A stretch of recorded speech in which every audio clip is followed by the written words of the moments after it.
ആരോഗ്യരംഗം സംരക്ഷിക്കേണ്ട വിഭാഗത്തിൽ വെറും നോക്കുകുത്തികളായി മാറുന്ന മേധാവികളെ, നിങ്ങൾ ഈ രംഗത്ത് വൻ പരാജയമാണ്. വിജയിക്കാൻ നിങ്ങൾക്ക് കഴിഞ്ഞില്ലെന്നു മാത്രമല്ല, പൊതുസമൂഹത്തെ പരാജയപ്പെടുത്താൻ വഴിവിട്ട് കൂട്ടുനിൽക്കുകയും ചെയ്യുന്നു. സ്വന്തമായി മാലിന്യ സംസ്കരണ സംവിധാനങ്ങളില്ലാത്ത സ്ഥാപനങ്ങൾക്കോ കെട്ടിടങ്ങൾക്കോ വ്യവസായശാലകൾക്കോ അനുമതി നൽകരുതെന്ന ചട്ടം നിങ്ങൾ മനഃപൂർവ്വം ആർക്കൊക്കെയോ വേണ്ടി മറന്നു. മുൻവശം മോടി പിടിപ്പിച്ച ഹോട്ടലുകളിലെ വൃത്തിഹീനമായ അടുക്കളകൾ നിങ്ങൾ കണ്ടില്ല. ആ ഹോട്ടലുകളിലെ മലിനമായ ജലം പൊതു ഓടകളിൽ ഒഴുകിയതും നിങ്ങൾ കണ്ടില്ല.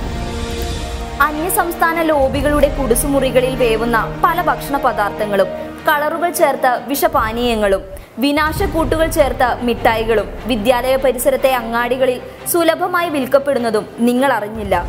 പിഞ്ചു മക്കൾ വരെ വിഷവസ്തുക്കളുടെ ഇരയാകുന്നുണ്ട് എന്നതും നിങ്ങൾ അറിഞ്ഞില്ല. അതെ, ഒന്നും അറിയാതെയും കാണാതെയും ഇരിക്കാൻ നിങ്ങൾ ശീലിച്ചു കഴിഞ്ഞു.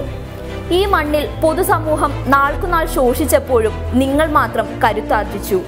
പൊല്യൂഷൻ ബോർഡിന്റെയും ഹരിത ട്രിബ്യൂണലിന്റെയും വിധിക്കു മുകളിൽ പറക്കാൻ മാത്രം നിങ്ങൾ കരുത്തരായി നിലകൊള്ളുമ്പോൾ ഒരു കാര്യം ഓർക്കാതെ പോവരുത്. ഈ മണ്ണിൽ നിങ്ങളെ നിയോഗിച്ചത് പൊതുസമൂഹത്തിന്റെ ആരോഗ്യം സംരക്ഷിക്കാനാണ്. അവരുടെ അധ്വാനത്തിന്റെ ഒരു വിഹിതം ശമ്പളമായി കൈപ്പറ്റി അവരുടെ നാശത്തിന് കൂട്ടുനിൽക്കുമ്പോൾ ഒരു കാര്യം തിരിച്ചറിയാതെ പോവരുത്. നിങ്ങളുടെ ചെയ്തികൾ നിഴൽ പോലെ തെളിഞ്ഞു കാണുന്ന അന്നം തരുന്ന പൊതുസമൂഹം നിങ്ങളുടെ അന്നത്തിലെ പാഷാണമായി മാറുന്ന കാലം വിദൂരമല്ല. യാഥാർത്ഥ്യം തിരിച്ചറിഞ്ഞ് തിരുത്താൻ തയ്യാറാവുക. Vimisha Vinod, public Kerala.in.